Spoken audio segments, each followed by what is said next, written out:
Merci de nous rejoindre pour décryptage. Les autorités de la République démocratique du Congo ont dressé un bilan de près de 800 et quelques 2800 blessés lors de combats ayant opposé l'armée congolaise aux rebelles du M23 à Goma, principale ville de l'Est du pays. D'après l'ONU, par contre, près de 3000 morts sont enregistrés lors de l'offensive sur Goma. Mamadou Diouf, bonsoir et bienvenue. Merci. Bonsoir Charlotte. Après des jours de combat, quelle est la situation actuellement en RDC?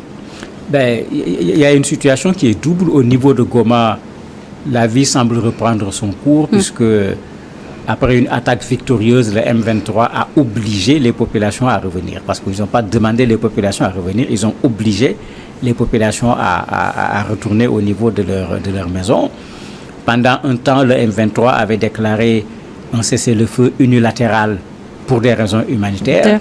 Mais curieusement, ce matin, ils ont repris les attaques en allant vers Bukavu, alors qu'ils avaient dit qu'ils n'iraient pas vers le Bukavu, vers le sud Kivu.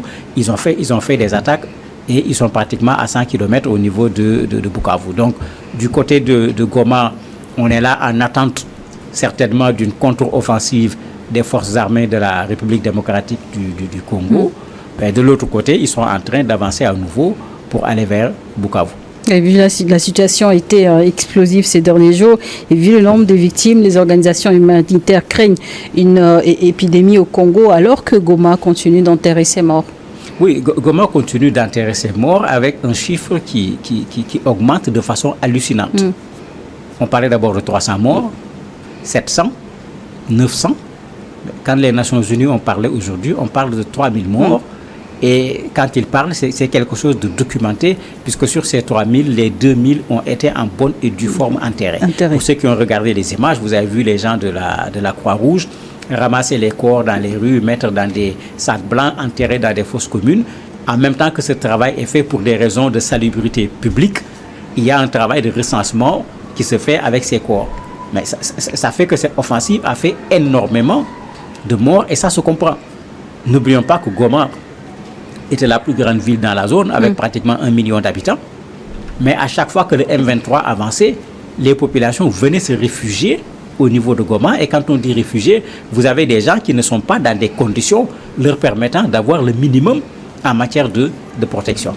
Mais quand on fait la guerre avec des bombardements, avec des obus qui tombent dans ces conditions, il ne faudrait pas être étonné quand on se rend compte qu'il y a une hécatombe comme celle-là à l'issue de la guerre. D'autant que cette zone est en besoin sur le plan humanitaire. Ils ont bien fait d'aller enterrer les corps sans attendre. C'est dommage parce que chaque corps mérite un enterrement en fonction de la conviction de la personne. Mais ici, il y a une urgence parce que laisser les corps dehors, c'est risquer de se retrouver avec d'autres maladies. Alors que n'oublions pas qu'en RDC, on est encore en situation d'épidémie avec certaines maladies que l'on craint qui puissent même aller au-delà de la République démocratique du Congo.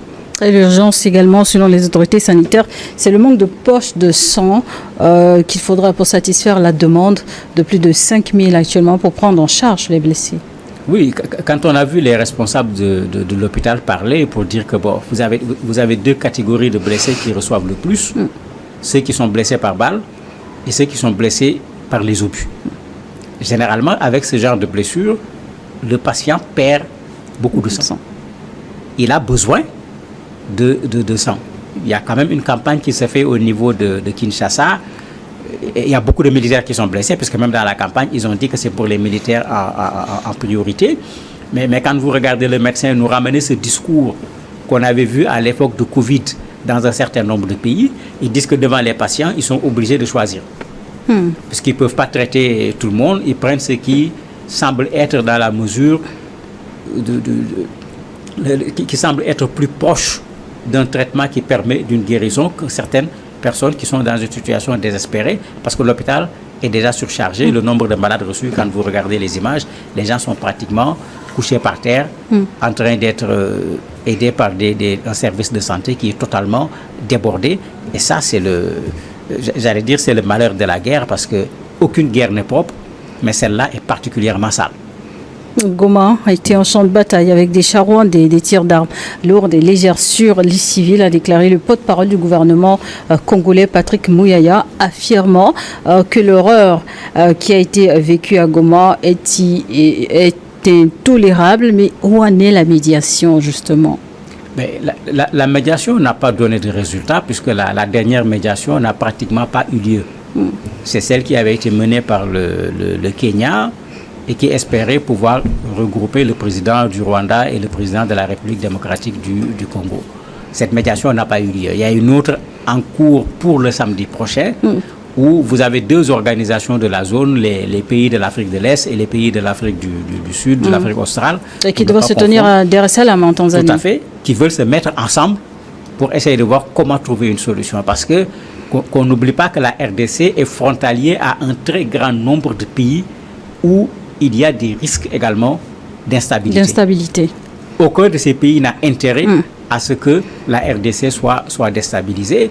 Espérons qu'au moment de ce sommet où le président du Rwanda et celui de la RDC sont annoncés, on n'a pas encore une confirmation formelle.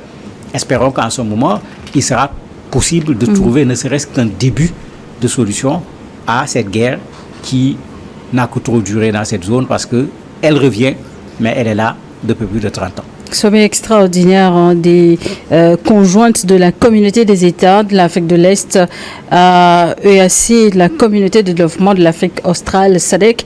Mais l'enjeu, c'est quoi? Est-ce que la présence des deux dirigeants? En fait, le premier enjeu, c'est la présence des deux dirigeants. Ce qui n'a pas été réussi, rappelez-vous, au sommet de l'Union africaine. Tout à fait. Au niveau de Addis Abeba. L'Angola a essayé, ça n'avait pas réussi. Le Kenya vient d'essayer, ça n'a pas réussi. Si on parvient à mettre les deux chefs d'État ensemble, ça fait déjà une première victoire. D'un point de vue diplomatique. Mais ça ne règle pas le problème sur le terrain. Sur le terrain, le minimum, c'est de pouvoir avoir un vrai cessez-le-feu. Il faut rappeler qu'il y en a eu plus d'une douzaine qui n'ont jamais été respectés. Peut-être qu'avec un cessez-le-feu, une diplomatie qui se met en place, les forces rwandaises qui quittent la RDC, parce que je ne vois pas comment les populations de la RDC vont pouvoir chercher un compromis sur ce plan-là, si ces forces rwandaises ne quittent pas la RDC, éventuellement, après, ce que Tshisekedi refuse pour le moment, un dialogue avec le M23 pour trouver une solution. Vous évoquiez tantôt la fragilité, en tout cas, de la situation un peu dans la zone, et c'est pourquoi d'aucuns craignent un embrasement régional. En fait, il y a deux éléments. Il y a la fragilité, il y a le fait qu'il y a une zone où vous avez des groupes armés qui s'intéressent à d'autres pays. L'Ouganda, par exemple, vient de dire qu'ils vont se mettre en position de prudence et d'anticipation, parce que dans cette même zone, il y a ADF, et comme on le sait, ADF, c'est des forces plutôt d'origine ougandaise. Donc l'Ouganda s'est dit, attendez, on ne va pas se laisser surprendre, ces gens pourraient profiter de cette situation. C'est-à-dire, de la situation de la RDC, l'Ouganda peut se retrouver avec des problèmes. Le Burundi dit, mais attendez, Kabila, Kagame, il faut qu'il arrête avec ce qu'il fait, parce que ça risque de créer également des perturbations chez nous. Même Kagame, c'est ce qu'il dit. Il dit, c'est une zone où il y a les Hutus qui sont les génocidaires des Tutsis, qui se sont organisés et qui vont pouvoir également attaquer le Rwanda. Mais ça veut dire que si cette zone, on ne fait pas un effort pour y ramener la paix, mais les conséquences peuvent ne pas se limiter au territoire de la RDC, tout simplement. Kinshasa accuse donc le Rwanda de soutenir activement le M23 pour accéder aux richesses minières de la région de l'Est. Ces accusations sont étayées par des rapports d'agences onusiennes qui pointent un appui militaire rwandais au mouvement rebelle. Un peu toutes ces situations qui créent le blocus. Oui, ça fait partie de ce qui crée le blocus, puisque jusqu'à aujourd'hui, le Rwanda dit on n'est pas là-bas, c'est ce que Kagame a toujours dit. Tout récemment, quand même, dans la dernière interview qu'il a donnée au niveau de la presse étrangère, il a dit une chose qui a suscité beaucoup d'interrogations. Il a dit, je ne sais pas s'il y a des soldats rwandais en RDC. Attendez, Kagame, un ancien rebelle, Kagame, le président du Rwanda, et tout le monde sait comment il tient son pays avec une main de fer. Non. En fait, les gens ont semblé dire, est-ce qu'il l'a dit exprès Mais ce qu'il dit montre que les soldats sont sur le terrain de la RDC. Mais ça, c'est déjà connu. L'exploitation également, c'est connu. Et ça ne date pas de maintenant. Et ça, ce n'est pas le Rwanda seulement. L'Ouganda également est dedans dans cette exploitation de ces zones riches. Même quand vous regardez la guerre, on va vers le sud Kivu.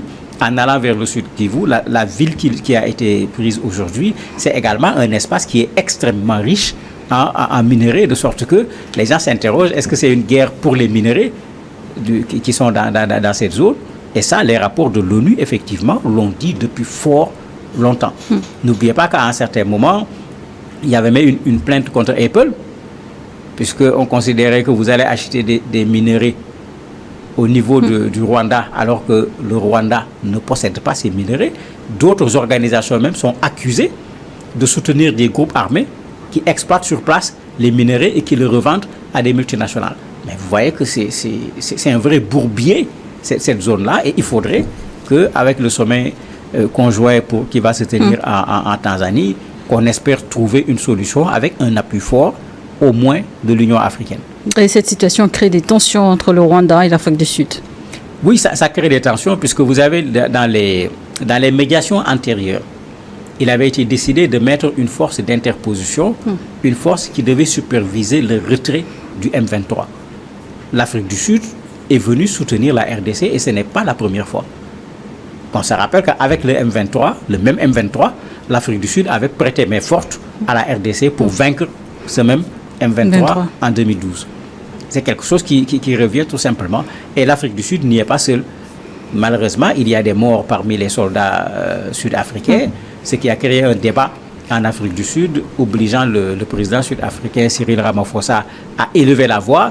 Le président rwandais a réagi. Donc ça crée véritablement une crise, effectivement, au-delà de la RDC, comme je le disais tout à l'heure. Et pour la République démocratique du Congo, le M23 est un groupe terroriste et toute forme de négociation est catégoriquement rejetée pour favoriser donc la tenue du sommet extraordinaire à venir. Est-ce que cette posture devrait nécessairement changer?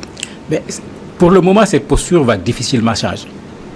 Puisqu'auparavant, le président Tshisekedi avait une posture qui disait que si le M23 accepte de retourner dans ses positions antérieures, on peut discuter avec le M23. Progressivement, sa posture a changé. Aujourd'hui, il considère le M23 comme un instrument du Rwanda. Mais il refuse, et avec raison, à ce moment, d'aller discuter avec l'instrument. Il faut aller discuter avec celui qui instrumentalise, puisque c'est là-bas qu'on va pouvoir véritablement avoir la bonne réponse et la vraie solution. Alors que Kagame fait le contraire en disant que c'est un problème entre la République démocratique du Congo et le M23, que la République démocratique du Congo aille discuter avec le M23. C'est vrai que c'est des postures qui, a priori, ne sont pas proches, qui sont difficiles à concilier, mais avec des médiateurs professionnels, ils savent comment faire pour amener chacun à mettre de l'eau, j'allais dire, dans son vin, pour qu'on puisse trouver un espace à partir duquel des convergences vont être possibles. Le sommet extraordinaire, donc, pour tenter de trouver une solution, est prévu donc, pour le 8 février prochain à Dar es Salaam en Tanzanie. Mais avant, un cessez-le-feu humanitaire est annoncé avant ce sommet entre Tshisekedi et Paul Kagame. Mais qu'est-ce qu'il en est concrètement? En fait, le cessez-le-feu humanitaire, moi, je n'y ai pas cru. Je crois plutôt que c'est une stratégie de la part du M23, puisque on ne connaît pas encore la riposte de la RDC, mais ce qui est clair, s'ils veulent chasser les soldats rwandais, s'ils veulent remettre le M23 dans ces zones antérieures, il va y avoir obligatoirement l'utilisation des vecteurs aériens. C'est la méthode la plus sûre, c'est la méthode la plus rapide. Et c'est pourquoi le M23 a utilisé cette stratégie de trêve humanitaire pour amener les populations à revenir, parce que les populations vont devenir des sortes de boucliers humains pour le M23. La trêve humanitaire avait certainement pour but, puisque je disais que dans cette zone, il y avait déjà beaucoup de populations déplacées, certainement de faire un appel du pied à la communauté internationale, parce que le M23 n'est pas en mesure de prendre en charge les populations de Goma, encore moins les populations qui avaient été déplacées à cause de ce même M23. Mais qu'est-ce qui se passe si, une fois de plus, un des deux dirigeants manque à l'invitation, sinon à l'appel du sommet extraordinaire de la semaine prochaine en fait? On va constater un échec au niveau diplomatique, mais qui risque de se répercuter sur le terrain.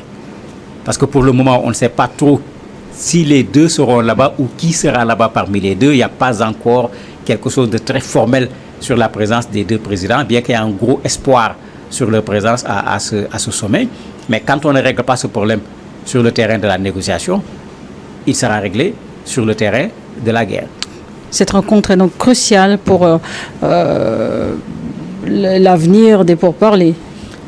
En tout cas, c'est une étape importante pour espérer que les armes vont se taire un moment pour qu'il y ait de la place pour la négociation. Parce que tant que les armes ne se taisent pas, négocier devient un problème. Et les armes ne se sont pas tues, puisque, comme je l'ai dit à l'entame de l'émission, le M23 a repris l'initiative en allant vers Bukavu. Merci, Mamadou Diouf, d'avoir accepté de répondre à nos questions. Merci à vous également de nous avoir suivis dans Décryptage du jour.